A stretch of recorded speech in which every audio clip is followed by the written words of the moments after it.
Radio Silaturahim dan juga Rasil TV untuk Islam yang Satih Wanahot yang mendengarkan kami lewat radio baik yang di Jabodetabek, di Sukabumi, di Semarang, di Magelang, di Banyuwangi, di Bondowoso atau di Batam, Pontianak dan daerah lain, dan juga yang menyimak lewat live streaming di radiosilaturahim.com atau para pemirsa Rasil TV dimanapun Anda berada. Kita masih dalam acara Tausiah Sore bersama Ustadz Hakim As-Sufyani yang di sore hari ini membahas sebuah kajian tentang pencerahan dan juga motivasi kepada umat Islam yang diberi judul Kewajiban Umat Islam Saat Ini, melihat kondisi umat Islam yang saat ini dalam keadaan terpojok, banyak terkena fitnah dan bahkan saling bercerai-berai dan saling bermusuhan. Tadi Ustadz telah menjelaskan sedikitnya ada 6 poin apa saja yang harus dilakukan oleh umat Islam, diantaranya dengan bertakarub, berbanyak muhasabah, memperbaiki hubungan dengan Allah, kemudian lebih banyak tabayun, cek dan recheck tentang sebuah informasi, tidak dengan serta-merta langsung merespon, kemudian utamakan berbaik sangka atau berhusnuzon, kemudian menjaga lisan, kemudian memperkuat silaturahim, duduk bersama dan lebih banyak mendengar orang lain, dan terakhir tadi yang paling penting adalah memperbanyak waktu dengan berinteraksi bersama Al-Quran.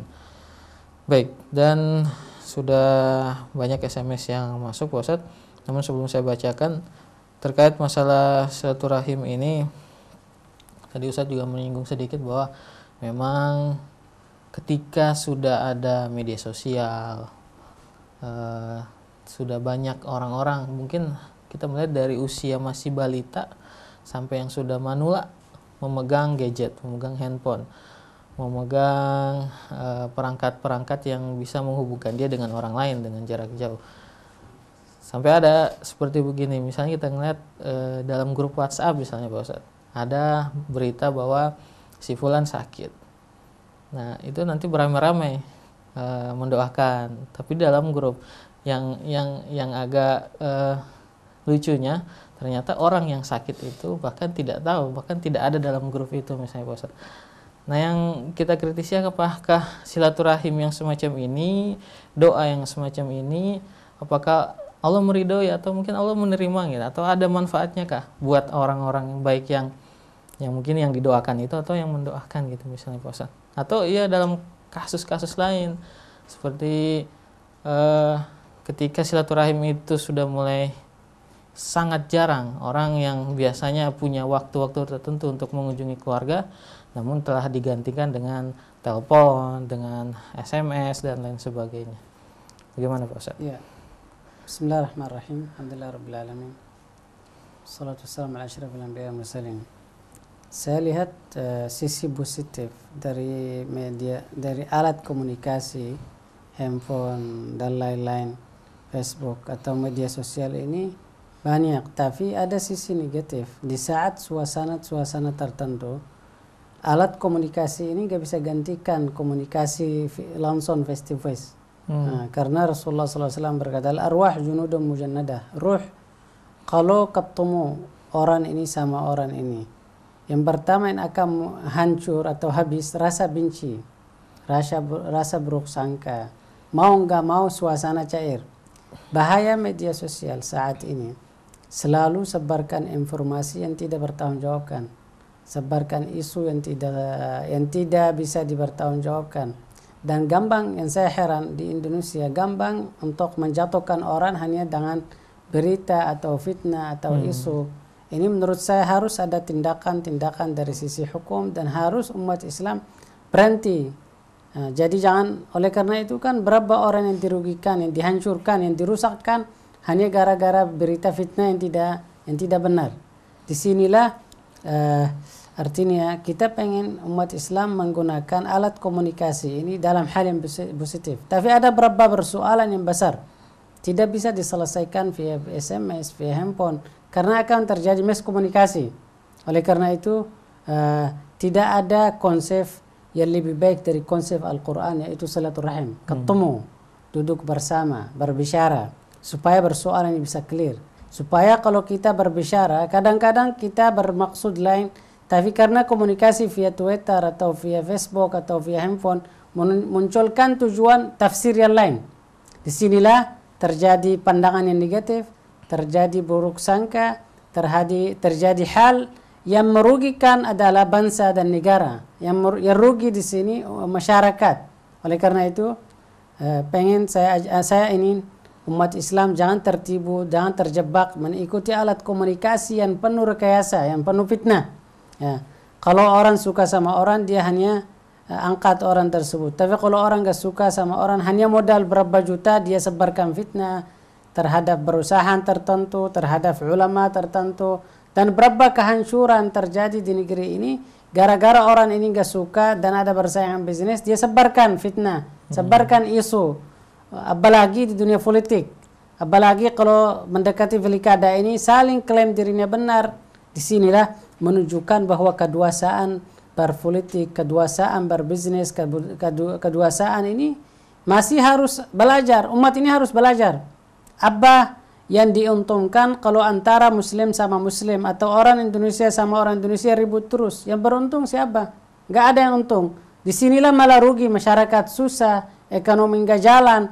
Akhirnya semua orang pada ngeluh, semua orang saling menjatuhkan. Antara umara sama ulama terjadi miskomunikasi.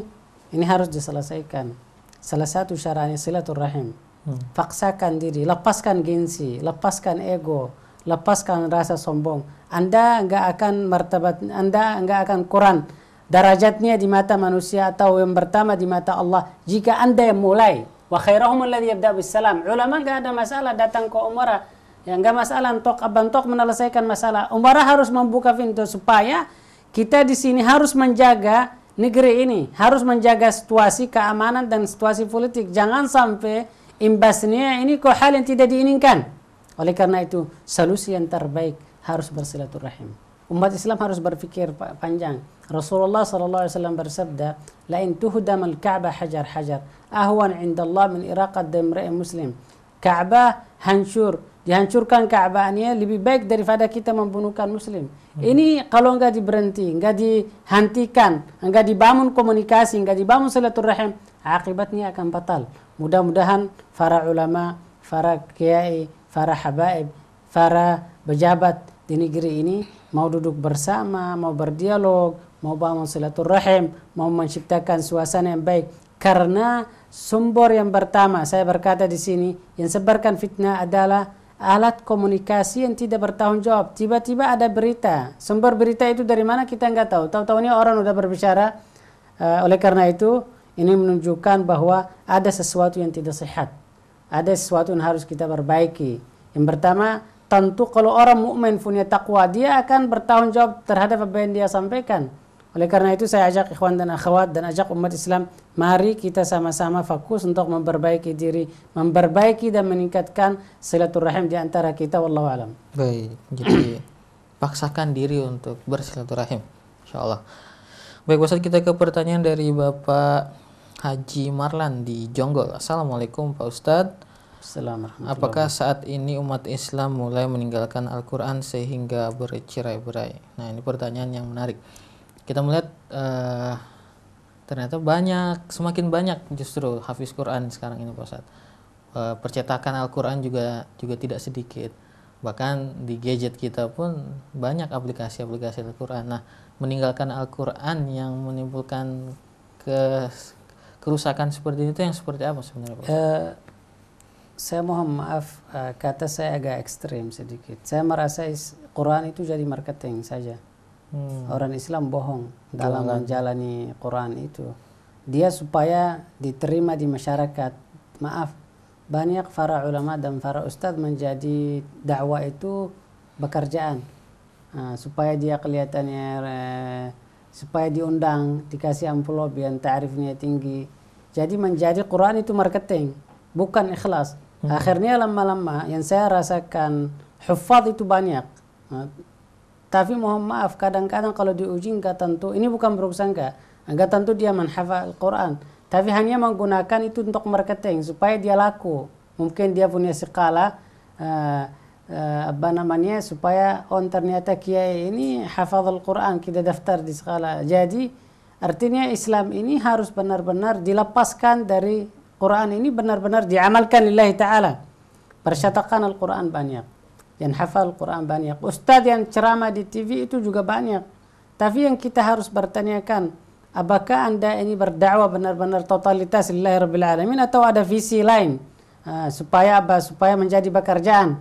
Oleh karena itu bahayanya, maaf, di sini di Indonesia ulama itu menjadi dakwah itu pekerjaan, dapat duit. Jadi nggak usah, sekarang lebih enak jadi ustadz ceramah dapat amplop, nggak ada risiko. Tapi nggak usah bisnis, nggak usah dagang. Karena apa? Karena resikonya banyak. Oleh karena itu banyak orang lari pakai baju putih, hafal ayat Al-Quran, dia ceramah dapat amplop, tidur. Di sini lari dari bertanggung-jawaban. Harus umat Islam dan harus para ulama terlibat. Oleh karena itu Quran itu harus dihadir dalam kehidupan kita, dalam tindakan, ucapan. Quran itu tidak masalah kita bermaksiat, berdosa, tapi kita harus perbaiki, harus berinteraksi sama Al-Quran ini. Quran ini jangan hanya dipakai kalau ada orang meninggal, atau kalau ada orang nikah, atau kalau ada acara. Acaranya dibuka pakai Al-Quran, ditutup pakai dandutan. Ini bahaya di Indonesia atau di luar negeri. Dan para ulama ini supaya diundang terus dia bawa orang yang pura-pura hafal Quran. Maaf, saya merasa ada kebohongan. Tidak ada kejujuran. Ada drama, ada sinetron. Seolah Islam ini kalau di TV, ustadz itu atau artis tersebut dia menampil seolah-olah dia saleh, pakai baju yang putih, eteng orang yang rajin. Ini ada kebohongan. Harus ada kejujuran. Harus umat Islam berani apa adaannya tampil. Jadi jangan menunjuk depan orang kelihatannya saleh, tapi tindakannya tindakan orang bukan saleh. Oleh karena itu, Quran itu harus terlibat. Terlibat benar-benar dalam kehidupan kita. Kapan kita akan libatkan Al-Quran? Kalau kita merasa Quran itu penting bagi kita. Tapi kalau kita merasa Quran itu nggak penting, nggak akan. Maaf, banyak orang rajin baca Al-Quran kalau dia masalah. Banyak orang rajin kembali ke zikir kalau dia lagi susah. Tapi kalau dia senang, dia jauh dari Al-Quran. Oleh karena itu saya merasa keagamaan, banyak agama atau tingkat agama eteng di Indonesia ini harus diberantaskan. Mari kita menjadi manusia apa adaannya. Kalau berbuat salah berkata aku salah. Kalau berbuat maksiat perbaiki dirinya. Harus Islam itu apa adaannya yang dikeluarkan. Jangan apa namanya kita, maaf contohnya kita buat aksi bela Al-Quran, aksi bela ini. Tapi kita harus mengamalkan Quran tersebut. Harus kita menjadi Al-Quran itu adalah konsep dalam kehidupan kita. Oleh karena itu, saya rasakan Quran itu kitab Allah. Allah yang akan jaga. Bagaimana caranya? Ada kejujuran dan umat Islam terlibat. Benar-benar terlibat. Quran ini terlibat dalam kehidupan kita. Jangan kalau ada acara supaya dapat amplop yang gede, atau supaya dihormati, atau supaya dibilang ini orang hebat, orang hafal Quran. Ini sekarang terjadi banyak sinetron atau banyak drama-drama yang seolah-olah Islam itu hanya dibawa kalau ada kuburan atau kalau ada masalah acara-acara tertentu. Tapi Islam harus terlibat dalam keadilan, dalam dunia politik, dalam dunia ekonomi. Dan bagaimana caranya terlibat? Ulama ini yang harus mulai bertindak yang baik, bersilaturahim yang baik, bersatuan muncul di tingkat para ulama. Oleh karena itu saya rasakan benar bahwa hal yang pertama karena umat Islam jauh dari Al-Quran. Quran ini dipakai kalau lagi butuh, tapi kalau nggak dibutuh ditinggalkan. Mudah-mudahan Allah beri dari ujian yang kita hadapi saat ini kesadaran supaya umat Islam mau introspeksi diri dan rajin baca Al-Quran. Allah alam. Baik, semoga menjadi nasihat untuk kita semua. Dan selanjutnya ini ada beberapa pertanyaan yang senada akan kami gabungkan, Pak Ustadz. Yang pertama dari Ibu Lucy di Bekasi. Assalamualaikum Ustadz Hakim. Assalamualaikum. Saya punya masalah dengan berita-berita umat muslim yang sudah dipercaya rizki baik dari Allah tapi melakukan hal yang memalukan seperti korupsi dan lain-lain. Yang pasti mereka tahu halal dan haram. Sehingga saya selalu ribut dengan suami karena cacian suami kepada mereka saat menonton televisi. Saya takut diazab Allah. Bagaimana harusnya sikap saya? Kemudian dari Jakarta, hamba Allah. Ustadz, saya sebagai orang awam kadang-kadang suka bingung melihat tayangan televisi. Bagaimana seharusnya saya mensikapi? Selanjutnya Dari Bapak Abdullah di Cilegon 58 tahun. Assalamualaikum. Informasi di televisi sekarang banyak rekayasa. Bagaimana harusnya sikap kita Pak Ustadz? Bismillahirrahmanirrahim. Alhamdulillahirrahmanirrahim. Salatu wassalamu ala asyrafil anbiya wal mursalin. Kalau menurut saya atau sikap Al-Quran, sikap seorang mukmin terhadap orang yang bersalah, berdoakan supaya orang itu dapat hidayat. Dan putusan-putusan yang kita nonton di TV itu enggak tentu putusan yang final. Bisa ada faktor politik ya. Tiba-tiba ini orang dijebak, dibilang korupsi atau yang mudah-mudahan dia enggak sesuai. Itu kan masih tuhmah, masih dikira, diduga, belum terbukti. Tapi maaf, saya merasa banyak umat Islam udah ambil kesimpulan-kesimpulan dan membunuh karakter seorang itu yang belum diuji. Oleh karena itu, kalau kita melihat orang bersalah, kita berdoa supaya Allah beri hidayah, supaya Allah beri petunjuk, supaya menjadi ujian yang dia hadapi sebagai pelajaran. Dan ini keluar dari jiwa seorang mukmin yang pengen hidayah yang dia rasakan diberi kepada orang lain gitu. Kedua, media saat ini kita harus tabayun. Kita jangan buang waktu selalu menonton berita-berita yang kadang-kadang satu hari berita itu diputar-putar ya. Kalau saran saya kepada pemerintah harus ada sikap terhadap berita yang bebas saat ini yang menghancurkan karakter, yang membuat generasi-generasi ini racun di otaknya, pikirannya wah ini negara udah rusak. Pikiran antara yang ditontonkan apa, narkoba dikeluar terus. Oh ada kasus narkoba, kasus demo, kasus pencurian, kasus cerai. Jadi hal-hal yang negatif ini selalu diangkat. Di Timur Tengah, di TV Arab itu nggak boleh dikeluarkan. Karena ini membuat generasi ini berani. Membuat generasi, oh boleh itu orang maling. Bagaimana caranya jadi dia maling? Itu orang narkoba. Bagaimana caranya dia belajar? Cara nggak langsung. Dia ajak generasi yang nggak tahu mau jadi tahu. Oleh karena itu ini harus dihentikan. Harus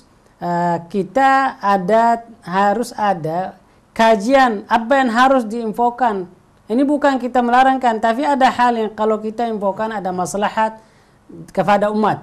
Tapi kalau hal-hal yang membuat umat sakit, membuat pikiran-pikiran negatif dalam dunia pendidikan ini harus ini. Apalagi media sosial di Indonesia dikuasai sama orang pemodal. Jadi kalau saya suka sama orang ini, saya angkat TV saya. Oleh karena itu mudah-mudahan sikap umat Islam dalam suasana ini harus tabayun. Dan jangan apa yang kita sampaikan kita langsung respon atau kita percaya. Harus kita uji apakah informasi itu benar atau salah. Karena sikap bijaksana dan sikap seorang arif, dia nggak akan buang waktu dalam hal-hal yang kayak gini. Karena dia nggak ada untungnya buat umat Islam. Malah merugikan umat Islam. Tapi kita harus fokus untuk memperbaiki diri, memperbaiki keluarga kita. Wallahu a'lam. Baik, alhamdulillah.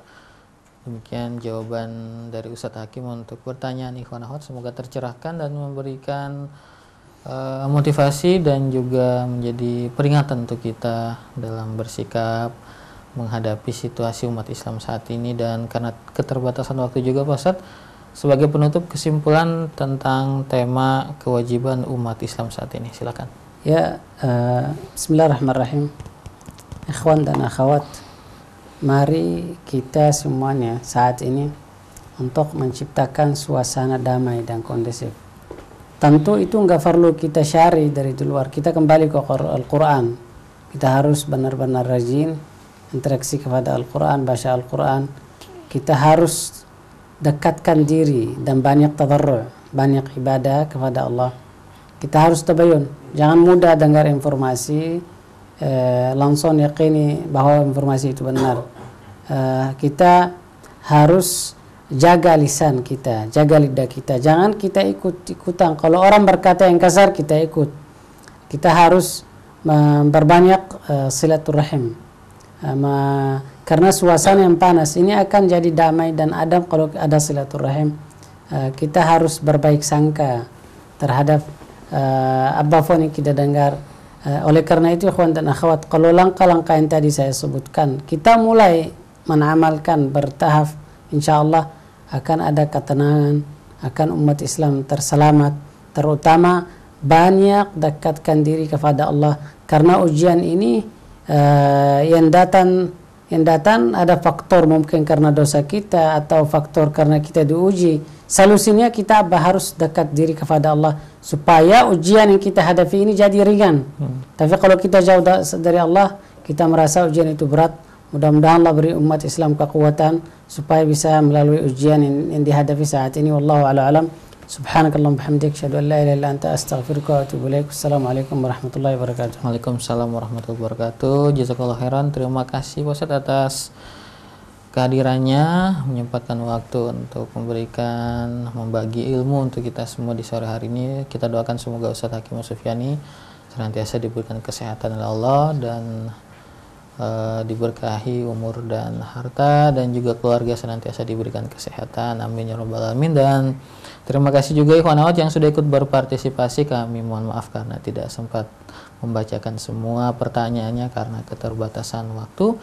Dan kami yang bertugas di Tausiah sore kali ini, saya Julfikar, ada Ondi, Dila, dan juga Agi di kameramen, ada Yusuf Bangkit di meja operator, dan Rian di switcherman di Rasul TV, dan juga kerabat kerja di daerah baik Sukabumi, Semarang, di Banyuwangi, Magelang, Bondowoso, Batam, Pontianak, dan daerah lain undur diri. Mohon maaf atas kesalahan dan kekurangan. Bila taufiq wal hidayah. Assalamualaikum warahmatullahi wabarakatuh.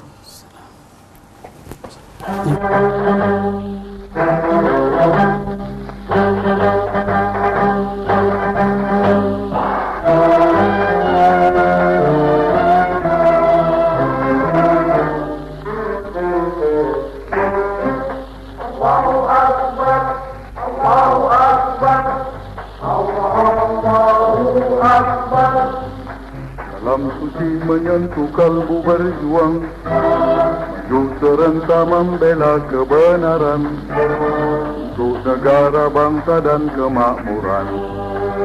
Hukum Allah tegakkan, hukum Allah tegakkan.